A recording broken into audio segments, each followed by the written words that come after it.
À la une ce vendredi, la visite officielle de 3 jours du président de l'Assemblée nationale de France, Claude Bartolone. Il vient sur invitation de son homologue ivoirien Guillaume Soro. Et les deux présidents ont signé ce matin un protocole d'accord pour renforcer la coopération entre leurs institutions. Nettoyons chaque jour devant nos portes, c'est l'opération de salubrité en cours dans la commune de Koumassi, une occasion de sensibiliser les populations à prendre une part active dans l'assainissement de leur cadre de vie. Les villes de Caille au Mali et de New York aux États-Unis enregistrent leur premier cas de fièvre Ebola. Dans les deux cas, les personnes infectées viennent de la Guinée en Afrique de l'Ouest. Bonjour et bienvenue à vous dans ce nouveau point de l'actualité sur RTI 1. Signature ce matin d'un protocole d'accord entre les présidents des parlements ivoiriens et français. Guillaume Soro et Claude Bartolone renforcent ainsi la coopération entre leurs deux institutions et c'est l'un des points forts de la visite de 3 jours de Claude Bartolone à Abidjan. La première dame de Côte d'Ivoire s'engage dans la lutte contre la traite des jeunes filles. Dominique Ouattara a réuni hier jeudi le comité gouvernemental pour une séance de travail sur ce sujet d'importance capitale. Vijanaïma.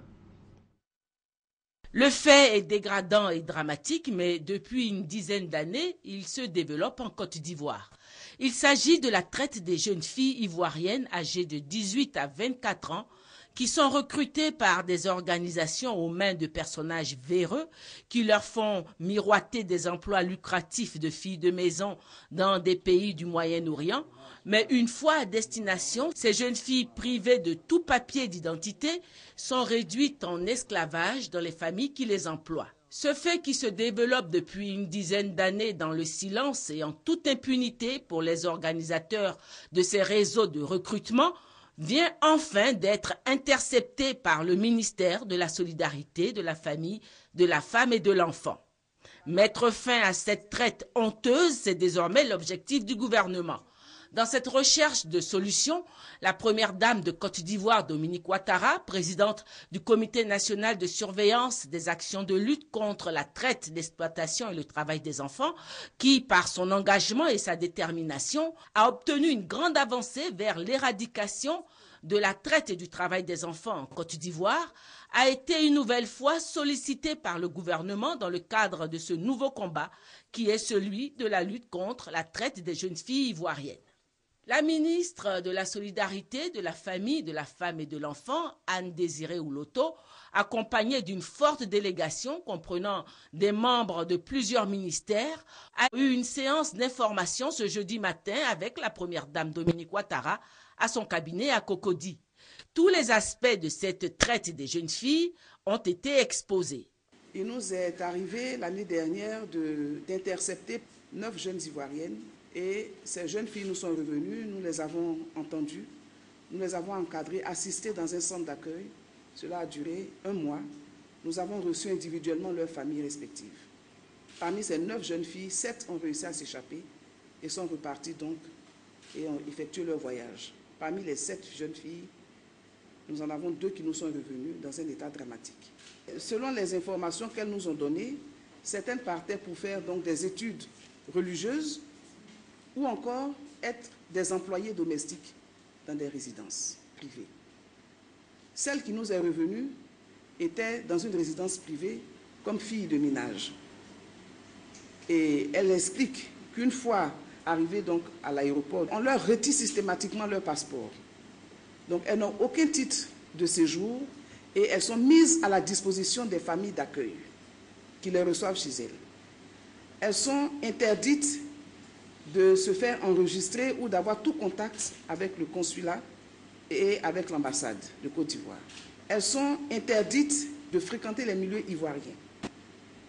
Elles ne sortent pratiquement jamais, sauf accompagnées de leur tuteur. Elles travaillent 24 heures sur 24. Elles n'ont pas de feuille de route, elles n'ont pas de contrat de travail, elles n'ont pas de salaire. Les salaires qui leur ont été annoncés ici, au départ, sont des salaires faux. Et ils sont reversés aux agents qui ont servi donc d'intermédiaires. Ces jeunes filles, Madame la Première Dame, au-delà du travail domestique qu'elles font, elles sont violentées, battues. Et le témoignage que nous avons reçu de celles qui sont arrivées indiquent que, à longueur de journée, elles sont victimes de viols du grand-père de la maison au petit-fils de la maison. Madame la Première Dame, les mégots de cigarettes sont éteints sur le corps de ces jeunes filles. La Première Dame a posé beaucoup de questions, signe de l'intérêt qu'elle accorde au drame de ces filles parties à l'aventure.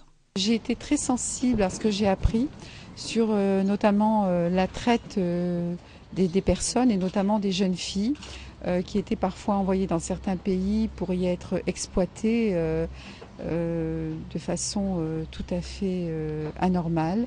Et j'ai demandé à Madame la ministre de m'expliquer ce qui se passait et je vais essayer de l'aider. Je vais essayer de l'aider et de m'impliquer pour que de telles choses ne puissent pas arriver à nouveau en Côte d'Ivoire.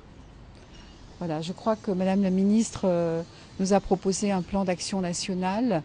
Nous allons travailler avec les ambassades concernées, des pays qui sont visés donc, et voir un petit peu comment nous pouvons intervenir pour arrêter ce genre de choses. Cette première rencontre de travail entre la présidente du Comité national de surveillance des actions de lutte contre la traite et le travail des enfants et le comité gouvernemental a permis d'harmoniser un certain nombre d'actions à mener dans un premier temps, notamment la création d'un comité interministériel de lutte, la définition d'une stratégie et d'un plan de communication, l'adoption d'une loi spécifique au plan national qui condamne la pratique de la traite des adultes, la définition d'un plan d'action national ainsi que le recommande le gouvernement américain. La Première Dame et le comité gouvernemental ont promis se revoir à nouveau pour une nouvelle séance de travail dans un mois. L'ONG Children Hope International Côte d'Ivoire veut construire un orphelinat dans la région de Sakassou. Un dîner gala a été organisé afin de récolter les 750 millions de francs CFA nécessaires à la réalisation du projet. Grâce Kando. Bientôt, un orphelinat à Nafissou dans la région de Sakassou. Pour la finalisation des travaux de construction de cet orphelinat, un dîner gala de charité et de bienfaisance a été organisé. L'ONG Children Hope International Côte d'Ivoire est l'initiatrice du projet. L'étape que nous venons de franchir aujourd'hui nous engage à nous remettre au travail avec un ardeur redoublé pour que, au plus vite, un réel changement se fasse dans la vie des enfants et des femmes du département de Sakassou. L'avenir de l'homme, c'est l'enfant. Et nous sommes dans un pays où nous avons un chef d'État qui lutte, n'est-ce pas, pour le développement et le bien-être de la société. Et à travers ce que lui-même fait, au regard de ce que son épouse, Madame Ouattara, fait, je pense que cette initiative vient compléter ce qui est déjà fait. Elle recherche 750 millions de francs CFA pour l'achèvement des travaux de l'orphelinat de Nafissou. Placé sous le signe de la reconnaissance et de l'espoir, ce dîner gala a réuni environ 500 convives, dont l'ambassadeur du Bénin en Côte d'Ivoire. La mairie de Boisflé, dans la région de la Maraoué, encourage les parents à scolariser leurs enfants. Elle vient d'offrir des prises en charge scolaires à des familles dans le besoin. Le reportage est signé Thérèse Yoboué. Ce sont 10 millions de francs qui ont été déboursés par le maire de Boisflé pour aider les élèves, environ 200 à payer leurs frais de scolarité. Lucien Leyebi a exhorté ses élèves à obtenir d'excellents résultats afin de lui donner le courage d'augmenter l'année prochaine le montant de la prise en charge. Le choix des bénéficiaires, selon le maire, s'est fait sur des critères bien fondés et non partisans. Il prend en compte les élèves qui éprouvent d'énormes difficultés à payer leur scolarité. Le secrétaire général de préfecture de Boisflé, Mamadou Bakayoko, a salué l'initiative de la mairie dont le souci est d'œuvrer à l'épanouissement total de ses administrés. Il a exhorté les élèves bénéficiaires à redoubler d'efforts et d'abnégation dans le travail et donner envie à la mairie de renouveler l'expérience. Toujours soucieux du bien-être de la population, le maire Lucien Leyebi vient de voler au secours de l'école primaire publique Biaka 3, dont 2 salles de classe ont été décoiffées par une violente tornade. Il a offert une nouvelle toiture à l'école pour le bonheur des élèves qui ont exprimé leur choix et leur satisfaction face à ce geste de générosité. Les chefs d'établissement du département de Soubré formés à l'élaboration d'une matrice d'action. Elle va permettre de mieux gérer les structures éducatives afin d'améliorer significativement les résultats scolaires. Honorine Anigori. À travers ce séminaire, il s'agit de renforcer les capacités des chefs d'établissement et de circonscription du département de Soubré. L'objectif est de les aider à gérer leur structure avec une bonne lisibilité, et ce, à partir d'outils avec l'identification des tâches et la période d'exécution. Pour le directeur régional de la Direction régionale de l'éducation nationale et de l'enseignement technique, DRENET, Roger Mbassigé, c'est en vue de l'amélioration des résultats scolaires. Car selon lui, depuis son arrivée en 2012 à Soubré, les résultats scolaires sont passés de 7% à 51% au BEPC, de 23% à 27% au baccalauréat et le CEP de 67% à 90% en 2014. Et comme il compte mieux faire les années à venir, il a organisé ce séminaire sur l'élaboration de la matrice d'action pour que cela soit intégré dans le quotidien des chefs d'établissement. Le secrétaire général de la préfecture de Soubré, Bonaventure Thiégbé, s'est réjoui des performances réalisées ces dernières années à la DRENET et surtout de la sérénité qui règne dans les établissements. Durant 2 jours de formation, les inspecteurs généraux de l'éducation nationale, Youssouf Koné et Kwasi Kofi, ont instruit les séminaristes sur la conception, l'élaboration, la mise en œuvre, le suivi et l'évaluation avant les travaux en atelier. La direction de la protection de l'enfance et de la jeunesse initie un cadre d'échange et de réflexion sur la politique de protection des mineurs. Il s'agit principalement de dégager le rôle des magistrats et des travailleurs sociaux pour la prise en charge des mineurs qui sont en contact avec le système judiciaire. Moussa Konaté et Arman Yamia. Selon les statistiques, la population mineure dans le milieu carcéral est estimée à plus de 200 personnes. Ces enfants incarcérés connaissent des difficultés, notamment l'oisiveté et les maladies. La direction de la protection judiciaire de l'enfance et de la jeunesse tente de remédier à cette situation. Un atelier est donc initié avec pour but impliquer les magistrats et travailleurs sociaux dans la prise en charge du mineur au contact avec le système judiciaire.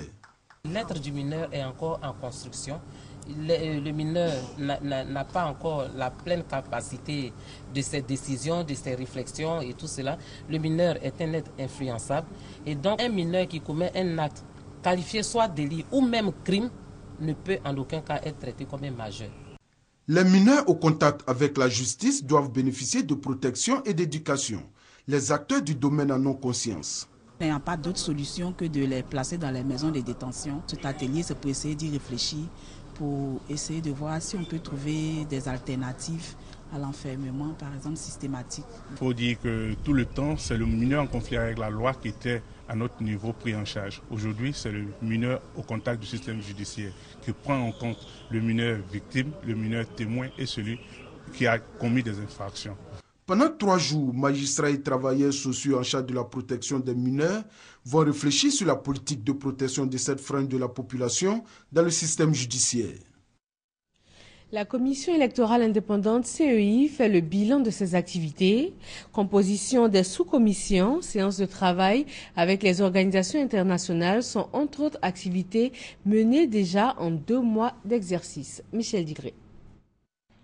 Maître Victoire Allé est la représentante du barreau au sein de la commission centrale de la CEI et c'est elle qui parlera désormais au nom de la commission électorale indépendante. Son premier oral a eu lieu ce jeudi face à la presse pour faire le bilan des activités de l'institution depuis le mois de septembre à ce jour. Le président a pris divers arrêtés et décisions portant composition des sous-commissions thématiques supervisées chacune par un vice-président et nomination des membres des dites sous-commissions.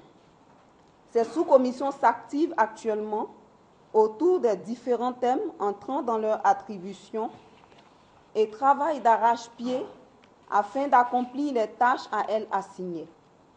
Par ailleurs, le bureau de la CEI a reçu diverses délégations et organismes internationaux. Comme vous pouvez le constater, la CEI travaille à l'organisation d'élections transparentes, crédibles et répondant aux standards internationaux. Il faut souligner qu'elle met tout en œuvre pour tenir dans les délais légaux. Sur l'agenda immédiat de la CEI, la porte-parole a annoncé la formation des commissaires centraux sur l'administration électorale et les systèmes électoraux, des programmes qui devront leur permettre de mener à bien leur mission au cours des élections générales de 2015. Réunion du bureau politique de l'UDPCI, l'Union pour la démocratie et pour la paix en Côte d'Ivoire. 3 points principaux ont été évoqués. La mise en œuvre des décisions du Congrès, la vie du parti et la situation sociopolitique nationale. L'association des médiateurs de l'UEMOA forme ses membres. Échange d'expériences et renforcement des capacités sont au menu pour un renforcement des bonnes pratiques en matière de médiation.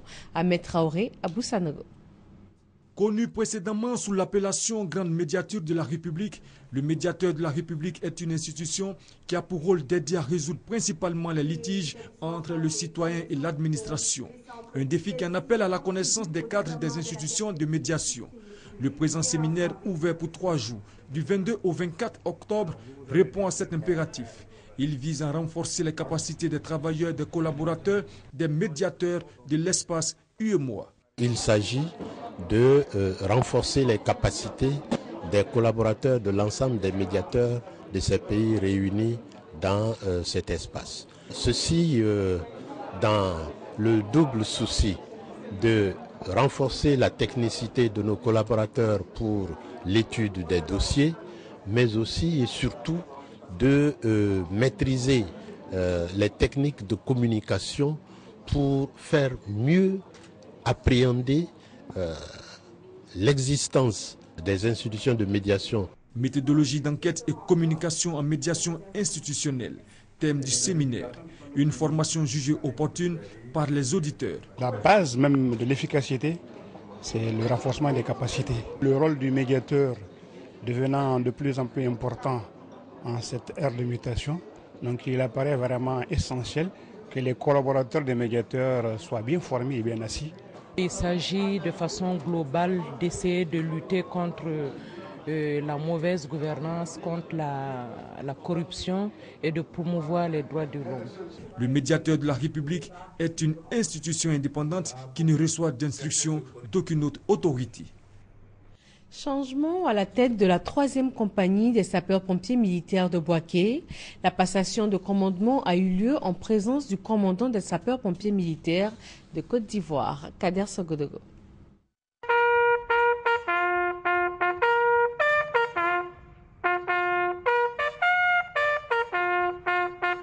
Troisième compagnie des sapeurs-pompiers militaires de Bouaké. Le capitaine Lavry Olivier prend les commandes. Il succède au chef de bataillon Oulaï Serge Vital, nommé chef du bureau des opérations du GSPM à Abidjan.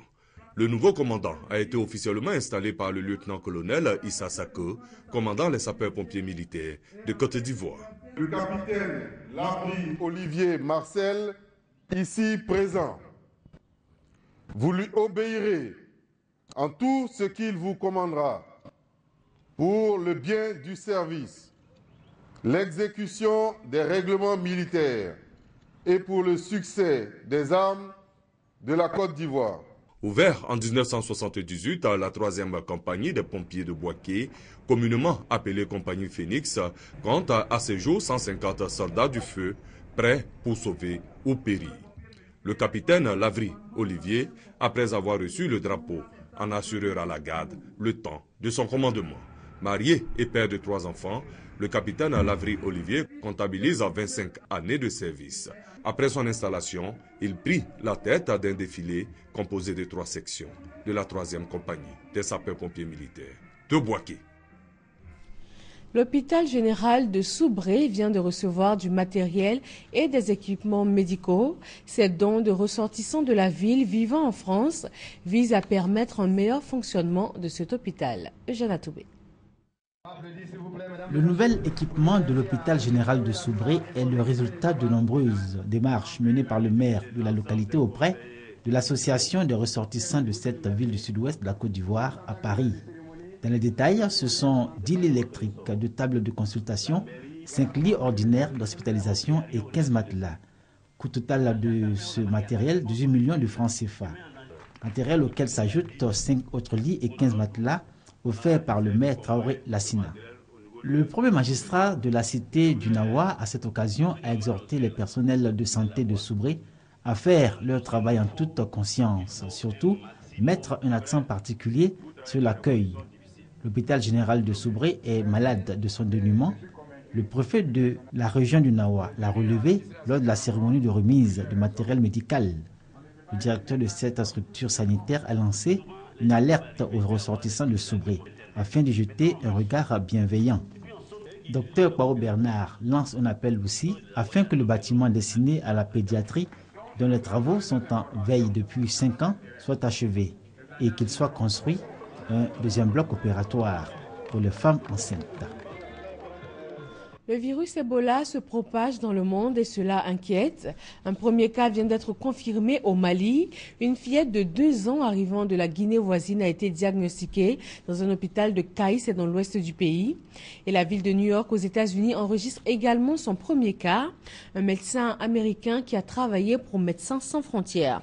Ebola a causé à ce jour la mort de 4877 personnes. L'Union européenne vient d'annoncer une aide supplémentaire d'1 milliard d'euros afin d'aider dans la lutte contre le virus. Nettoyons chaque jour devant nos maisons. C'est l'opération de salubrité en cours dans la commune de Koumassi. Occasion de sensibiliser la population à prendre une part active dans l'assainissement de leur cadre de vie. Franck Quadio. Koumassi, carrefour Saint-François, de l'eau stagnante et des vendeuses de légumes et autres aliments.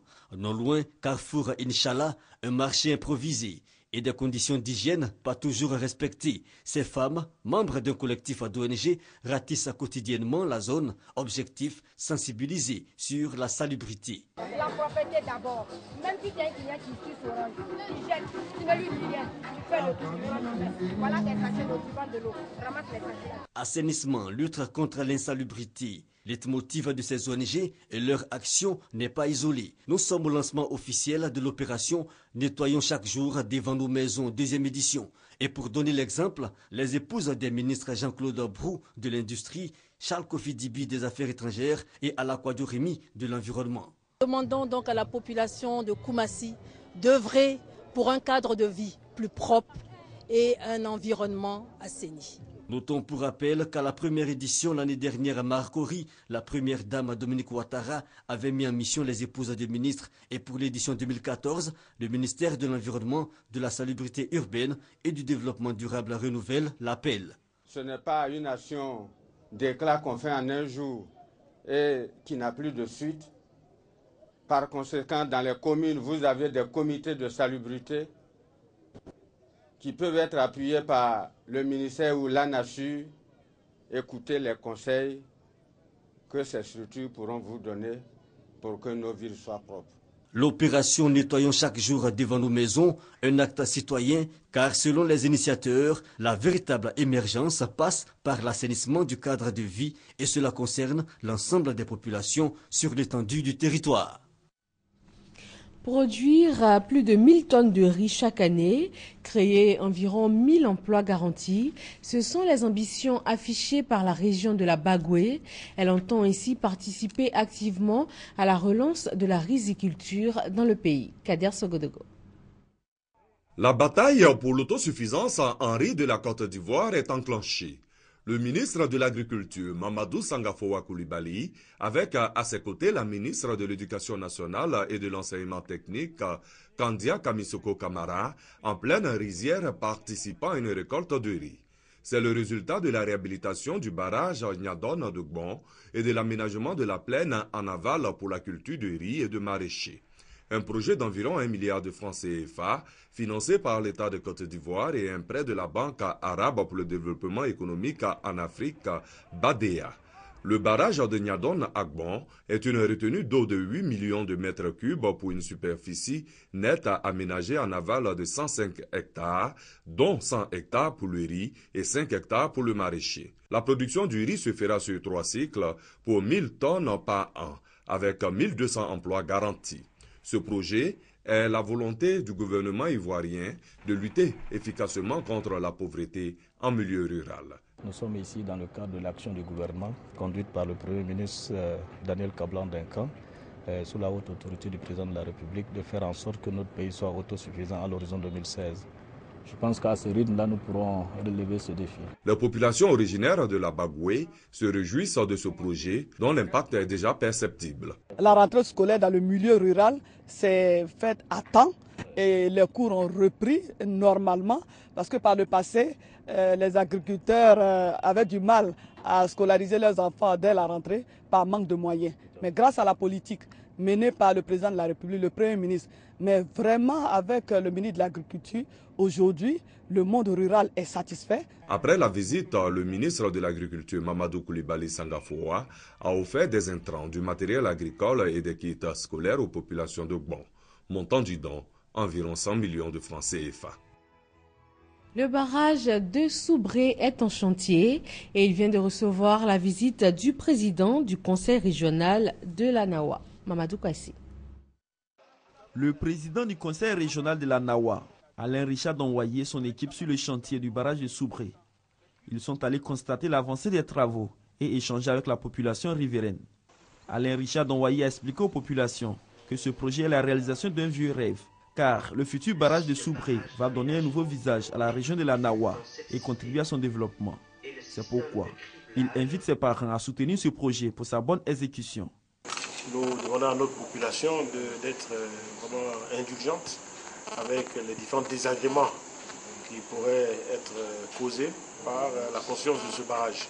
C'est l'intérêt de notre région, c'est l'intérêt de notre pays et dans la sous-région, ce sera un des plus gros barrages réalisés, donc ce sera une fierté pour notre région. Alain Richard Donwaye, président du conseil régional de la Nawa, rassure également la population sur la disponibilité de l'État de Côte d'Ivoire à apporter une assistance aux populations touchées par la construction du barrage. Il faut rappeler que cette visite s'inscrit dans le cadre de la 3e session ordinaire du conseil régional de la Nawa, une session au cours de laquelle les projets d'investissement de 2014 à 2017, estimés à 6 milliards de francs CFA, ont été adoptés. L'actualité dans le reste du monde, des premiers points: Jérusalem secouée par de nouvelles violences. Bilan, un bébé tué et 6 personnes blessées.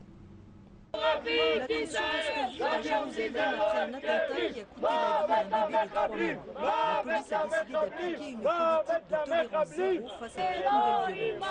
Le bébé a été tué et 6 autres personnes blessées mercredi quand un Palestinien a blessé sur un arrêt de tramway. La police a ensuite ouvert le feu sur le conducteur de la voiture bélier qui tentait de fuir à pied. Le Palestinien, membre du Hamas, assure des jours de ses blessures. Annexé et occupé par Israël et en proie à des troubles quasi quotidiens depuis des mois. La mobilisation continue au Mexique. 45 000 personnes mercredi à Mexico en soutien aux parents des 6 étudiants morts et des 43 autres disparus. À Iguala, des manifestants ont incendié la mairie pour protester contre l'incapacité des autorités. Dans ce contexte, le ministre de la Justice a annoncé que 2 mandats d'arrêt avaient été lancés contre le maire d'Iguala, accusé d'avoir ordonné l'attaque contre les étudiants, son épouse ainsi que le responsable de la sécurité publique. Le couple est étroitement lié au cartel des Guerreros Unidos qui aurait fait disparaître les étudiants. C'est la première fois que la justice désigne les instigateurs de ces crimes. À Washington, 4 anciens mercenaires de la société privée américaine Blackwater ont été reconnus coupables mercredi de la mort de 14 civils irakiens lors de la tuerie de la place Nizour à Bagdad en 2007. Un bain de sang qui avait exacerbé le ressentiment contre les Américains en Irak. Les 4 hommes encourent des peines allant de 15 ans de prison à la réclusion à perpétuité. Un nouveau patron pour le géant pétrolier Total. Après la disparition de Christophe de Margerie dans un accident d'avion, le conseil d'administration a nommé mercredi Patrick Pouyanné, un pur produit du groupe français, à la direction générale. Ce dernier prendra les rênes de la compagnie l'année prochaine. En attendant, c'est Thierry Desmarais, ancien PDG de Total, qui assure l'intérim à la présidence. Et voilà qui marque la fin de ce 13h. Merci de nous avoir suivis. Très bonne fin de semaine à vous sur RTI1.